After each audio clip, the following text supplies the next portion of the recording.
வணக்கம் நேர்களே, மீண்டும் ஒரு நிஜத்தின் தேடல் நிகழ்ச்சியில் சந்திப்பதையிட்டு மிக்க மகிழ்ச்சி அடைகின்றோம். வாராவாரம் வானிலையில் வலம் வரும் எங்கள் நிகழ்ச்சிக்கு நீங்கள் தந்து வருகின்ற ஆதரவுக்கு மிக்க நன்றியுடன் இன்றைய நிகழ்ச்சிக்குள் நேரடியாக கடந்து செல்கின்றோம். இன்றைய நிகழ்ச்சியில் உலகின் இன்றைய பெரும் மோசடியாக கருதப்படும் ஒரு மோசமான நிகழ்ச்சியை பற்றியதாகவே இருக்கப் போகின்றது. இது பற்றி இன்றைய விவாதத்தின் மூலமாக, குறிப்பாக நிஜத்தின் தேடலின் ஆய்வாளர் சுதர்மா அவர்கள் மூலமாக பல்வேறுபட்ட தகவல்களை பெறலாம் என நினைக்கின்றோம். வணக்கம் சுதர்மா அவர்கள். வணக்கம் தமிழருக்கு.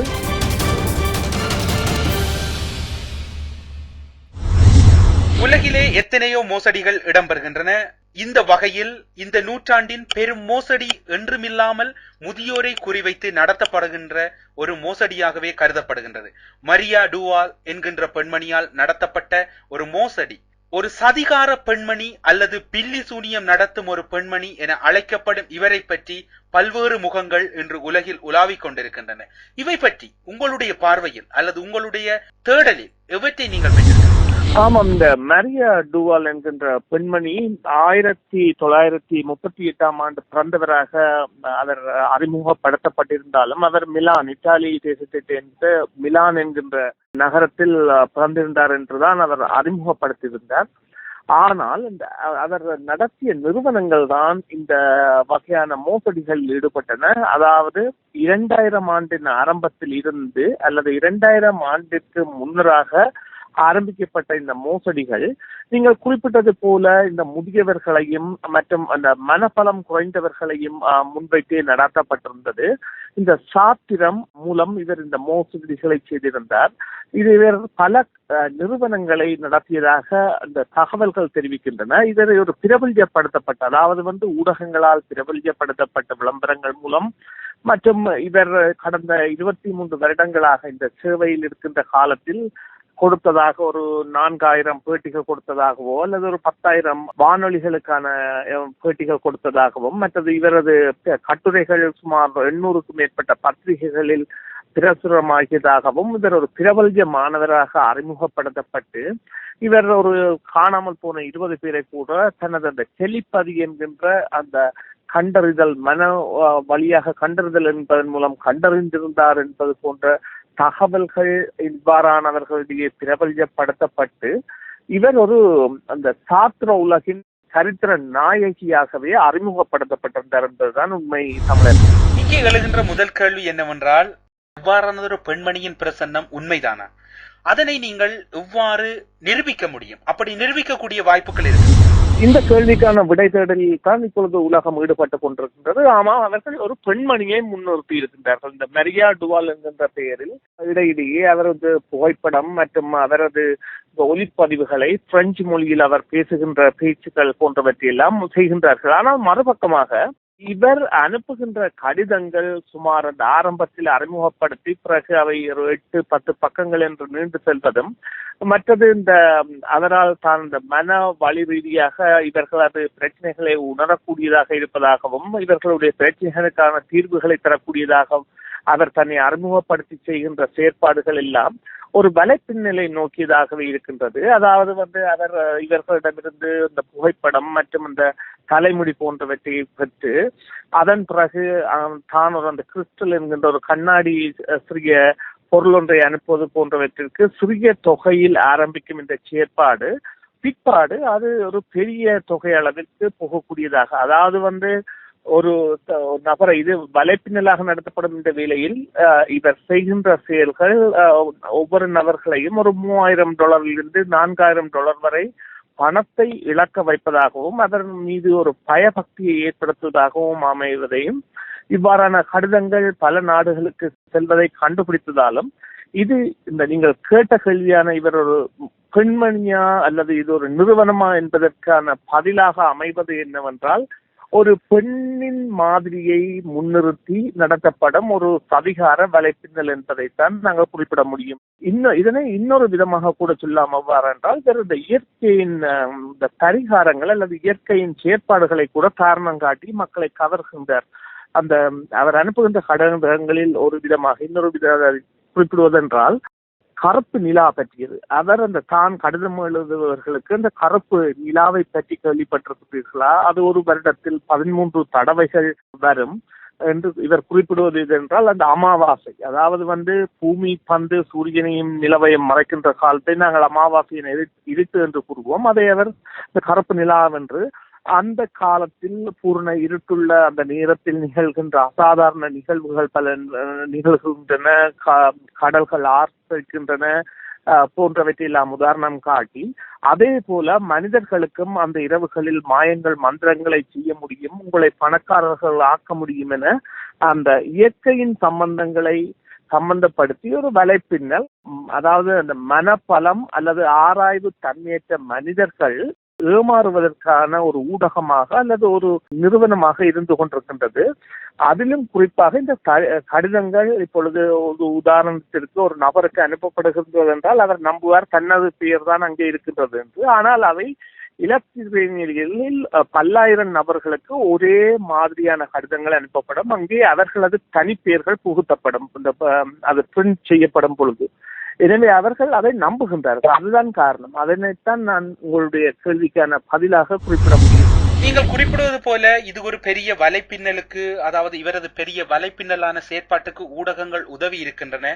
மக்கள் மயப்படுத்தலிலும் மாயவலை விரிப்பதிலும் இவற்றின் பங்கு அளப்பரியதாகவே இருந்திருக்கின்றது. இது பற்றி இன்று வியாபித்திருக்கக்கூடிய உலகில் உங்களுடைய கருத்தாக எதனை கூற விரும்புகிறீர்கள்? உண்மையிலேயே இந்த ஊடகங்கள் செய்திகளுக்கான தேடல்களை மேற்கொள்பவை. நாங்கள் வளமையாக செய்கின்றவையுமே அங்கே செய்திகளாக மாற்றம் பெற முடியாதவை, அதனை நாங்கள் அறிவோம். வளமையாக இந்த தினசரி அலுவலகத்துக்கு செல்வதோ அல்லது உண்பது உறங்குவதோ அல்லது வங்கிகள் வளமையாக எந்தவித சிரமமின்றி பணிபுரிவதோ அல்லது எந்த ஒரு தொழில் நிறுவனமும் தொந்தரவின்றி செயற்படுவதோ ஒரு செய்தியாக போவதில்லை. மாறாக ஏதாவது ஒன்று மற்றவர்களுக்கு அக்கறைக்கு உட்படுத்தக்கூடியதாக இருந்தால் அல்லது மாறுபட்ட ரீதியில் இருந்தால் அதனை நாங்கள் செய்தி என பிரபலப்படுத்துவது வழமை. அந்த வகையில் இந்த ஊடகங்கள் நிறையவே பங்காற்றி இருக்கின்றன.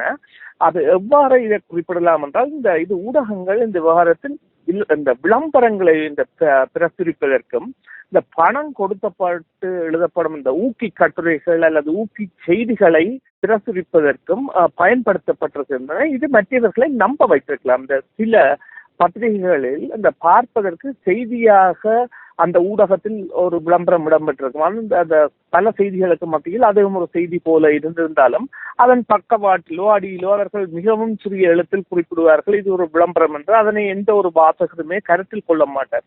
எனவே நிச்சயமாக ஊடகங்கள் இந்த விவகாரத்தில் அந்த விளம்பரம் என்கின்ற பணம் பற்றியதான ஒரு பார்வையின் மீதான அக்கறையால் தனது வாசகர்களுக்கு ஒரு நம்பிக்கையை ஒரு தவறான பாதையில் கொடுத்திருக்கின்றது என்பது உண்மையாகும். அதாவது இங்கே எல்லா தரவுகளையும் மீறி எழுகின்ற கேள்வி என்னவென்றால், பதில் தேடுவதற்கான சில சிரமங்கள் இருக்கின்றது. அதாவது இன்றைய உலகில் ஒட்டுறவாடர்களை கடந்து இவ்வாறானதொரு விரிவுபடுத்தப்பட்ட மோசடிகள் இடம்பெற்றிருக்கலாம் என்கின்ற கருத்திற்கான பதிலை நாங்கள் அறிந்தே ஆக வேண்டிய கட்டாயத்தில் உள்ளோம். எனவே உங்களது விடை எதிர்காலம் பற்றியதொரு கேள்விக்கு பதிலளிப்பதுடன் எவ்வாறு இந்த விடயம் சமூகம் சார் வலைப்பின்னலிலிருந்து விடுபடுகிறது என்ற கேள்விக்குமான விடயமாக அமையும். இந்த நிகழ்ச்சியின் இறுதி கேள்வியாக நாங்கள் இங்கே உங்களிடம் பகிரப்போகின்ற விடயங்கள், இது போன்ற அச்ச உணர்வுகள் இருந்தாலும் இந்த கேள்வியை உங்களிடம் கேட்டே ஆக வேண்டும் என்கின்ற ஒரு நிகழ்ச்சி ஏற்பாட்டாளர்களாகிய எங்களிடம் இருக்கின்றது. அந்த வகையில், அதாவது எங்கள் சமுதாயத்தில் இவ்வாறான பிரச்சனைகள் அடையாளம் காணப்பட்டிருக்கின்றனவா அல்லது அடையாளம் காணப்படுவதற்கான சில ஏதுக்கள் தென்படுகின்றனவா, அதற்கான மாற்று வழிகளை எமது சமூகம் தேடி இருக்கின்றனவா அல்லது தேடலுக்கான தன்மை இருந்திருக்கின்றனவா, இது பற்றி உங்களுடைய பார்வையில் நவீன உலகமயமாதலில் எதனை கூற வேண்டும்? இந்திய தமிழரசு முதலில் நீங்கள் குறிப்பிட்ட முதல் கேள்வியில் நாங்கள் குறிப்பிடப்பட வேண்டிய விடயம் என்னவென்றால், இந்த நம்பிக்கை தான் வாழ்க்கை என்ற தத்துவத்தின் கீழ் தான் இந்த மானிடம் வாழ்ந்து கொண்டிருக்க முடியும். அதை தவிர வேறு வழி இல்லை என்கின்ற ஒரு உலக போக்கு தற்போதைய போக்கு. எனவே இந்த மானிட வர்க்கத்தின் இந்த பலகீனமான பக்கங்கள் பரிசோதிக்கப்படுகின்ற பொழுது ஏற்படுகின்ற இந்த ஒரு நிலைதான் நாங்கள் இந்த இவ்வாறான மோசடிகள் பற்றி நாங்கள் ஆராய்வது. அதாவது அவர்கள் பலவீனப்படுவார்கள் அல்லது அவர்களை இது பலவீனப்படுத்தும் என்கின்ற ஒரு நிலையை அறிந்து மேற்கொள்ளப்படக்கூடிய செயல்களாகத்தான் நாங்கள் இவற்றை குறிப்பிட முடியும். குறிப்பாக ஒரு நபர் தனது தலைமுடிகளையும் தனது படத்தையும் இன்னொருவருக்கு அனுப்பும் பொழுது முதலில் அவர் அந்த தொடர்பை ஏற்படுத்துவதே தவறு. அவர் அங்கே ஒரு உறவை மேற்கொள்கின்றார், தனக்கு தெரியாத ஒரு ஒத்தாடலை அல்லது உறவாடலை மேற்கொள்கின்றார். அதன் மூலம் அந்த வலைப்பின்னலுக்குள் விழுந்து விடுகின்றார்கள். இது இந்த ஏமாற்றுவர்களுக்கான வெற்றிக்கான வழிமுறையாகி விடுகின்றது. இந்த உண்மையிலேயே அந்த ஆரம்ப கடிதம் கிடைக்கப்பட்ட பொழுது அவர்கள் அதனை நிதானமாக நின்று நிதானித்து பார்த்து, ஒரு வெளிநாட்டில் இருந்து இந்த கடிதம் வருகின்றது, இவருக்கு என்னை பற்றி என்ன தெரியும், எவ்வாறு இவர்கள் செய்கின்றார்கள் என்பதை ஆராய்ந்தால் நிச்சயமாக அவர்கள் பதில் அனுப்ப மாட்டார்கள். எனவே பலவீனமான மனிதர்களின் ஒரு ஆரம்ப தொடர்பாடல்கள் அவர்கள் அத்திவாரமிடுவதற்கு வழிவகுக்கின்றது. அதனைத்தான் நாங்கள் அந்த பார்த்த விடயங்கள், குறிப்பாக அவர்கள் அந்த ஒரு உறவாடலை ஒரு இலத்திரனியல் மூலமாக ஏற்படுத்திக் கொள்கின்றார்கள். மறுபக்கமாக நீங்கள் எங்களது சமயம் சார்ந்த அல்லது எங்களது சமூகம் சார்ந்த விடயம் சம்பந்தமாக கேட்ட கேள்வியில் இங்கே நாங்கள் முக்கியமாக ஒன்றை குறிப்பிட வேண்டும். இந்த சமய நம்பிக்கைகள் என்பன தூய்மையானவை. அவைதான் இந்த மனித குலத்தின் ஈடேற்றத்திற்கான அந்த முன்னோக்கியாக அல்லது உயிரோட்டமாக இருப்பவை, பாதைகளை காட்டுபவை. எனவே இந்த மெய்ஞானம் என்கின்ற சமய வழிபாடு அல்லது ஈடேறுதல் என்பவற்றிற்கும் இந்த எங்களது விளக்கத்திற்கும் எந்த சம்பந்தமும் இல்லை. எங்களது இந்த பார்வை என்னவென்று சொன்னால், இந்த விவகாரத்தில் இந்த இடைத்தரகர்களை நாங்கள் அணுகக்கூடாது. இந்த பில்லி சூனியம் இருக்கின்றது என்றோ அல்லது அவற்றை நிவர்த்தி செய்வதற்காக மேற்கொள்ளும் வழிமுறைகள் தேவைதானா என்கின்ற கேள்வியை இந்த ஒவ்வொருவரும் சாதாரணமாக கேட்டுக்கொள்ள வேண்டும். ஏனென்றால் மேலே அந்த நாங்கள் குறிப்பிட்ட இந்த மேரிய டுவால் என்கின்ற பெண்மணியிடமிருந்து இந்த கிறிஸ்டல் எனப்படுகின்ற ஒரு சிறிய கண்ணாடி பொருள், அந்த ஒரு சிறிய கண்ணாடி ஒரு பெண்டன் மாதிரியான ஒரு பொருள் கிடைக்கப்படுகின்ற பொழுது அதனை நீங்கள் உங்கள் தலையணைக்குள் வைத்துக் கொள்ளுங்கள் என்று அவர் கூறும் பொழுது, இந்த ஐரோப்பிய அமெரிக்க தேசத்தைச் சேர்ந்த இந்த வயது முதிர்ந்தவர்கள், படித்தவர்கள், பாமரர்கள் என்ற வித்தியாசம் இல்லாமல் அதனை நம்பி அவர்கள் அந்த தலையணைக்குள் அதனை வைக்கும் பொழுது அவர்கள் அந்த பொருளுடன் தங்களுக்கு ஒரு பய உறவை ஏற்படுத்திக் கொள்கின்றார்கள், அந்த பொருள் மீது நம்பிக்கை கொள்கின்றார்கள். எனவே இந்த நாங்கள் கூட இந்த ஒரு விடயத்தை இங்கே கவனித்துக் கொள்ள வேண்டும் என்னவென்றால், தேவையற்ற பொருட்களை வீட்டுக்குள் எடுக்க தேவையில்லை. மதத்தை பின்பற்றுங்கள், மானிடத்தை மதியுங்கள். இடைத்தரகர்களையும் இந்த கடவுளுக்கும் உங்களுக்கும் இடையே அல்லது இந்த பேய் பிசாசிற்கும் மாநிலர்களுக்கும் இடையே ஒரு இடைத்தரக வைப்பது என்பது அவர்களுக்கு ஆபத்தான விடயமாக முடியும். என்றால் அது ஏமாற்றுவதில்லை. ஏனென்றால் இந்த உண்மையிலேயே இந்த பேயனப்படுவது என்பது யாதுமற்ற உண்மையற்ற ஒரு தன்மை. இந்த மனிதத்தின் பலகீனத்தை பலிக்கடாக்குவதற்கான உருவகமே இந்த பேய். அதனை தவிர வேறொன்றும் இல்லை என்பதைத்தான் நாங்கள் இன்றைய நிகழ்ச்சியின் தெளிவாக நேயர்களுக்கு விட்டுச் செல்லலாம். தமிழர், அதாவது இன்று இருக்கக்கூடிய உலகிலே பல்வேறுபட்ட ஐயப்பாடுகள், அதாவது ஐதீகங்கள் அல்லது மூட நம்பிக்கைகளோடு இன்றைய உலகம் பயணித்துக் கொண்டிருக்கின்றது. குறிப்பாக அதற்கு உலகில் இருக்கக்கூடிய எந்த ஒரு அரசு தலைவரும் கூட விதிவிலக்கல்ல. அந்த வகையில் பெருமதியானதொரு நேரத்தில் பெருமதியானதொரு உலகத்தின் தேடலும் தெளிவுபடுத்தக்கூடியலுமான விடயத்தினை லங்காஸ்ரீயின் நிஜத்தின் தேடலினூடாக வெளிக்கொணர்ந்தமைக்கு விசேட நன்றிகளோடு உங்களிடமிருந்து விடைபெற்றுக் கொள்கின்றோம். சுதர்மா அவர்களே, நன்றி, வணக்கம். நன்றி தமிழருக்கு, நன்றி நேயர்களே, வணக்கம். மீண்டும் ஒரு நிகழ்ச்சியில் சந்திப்போம்.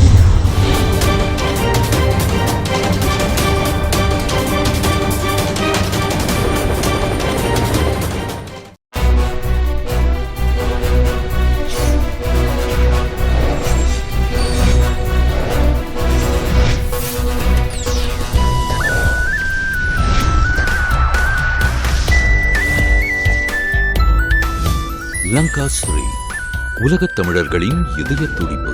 www.lankasri.com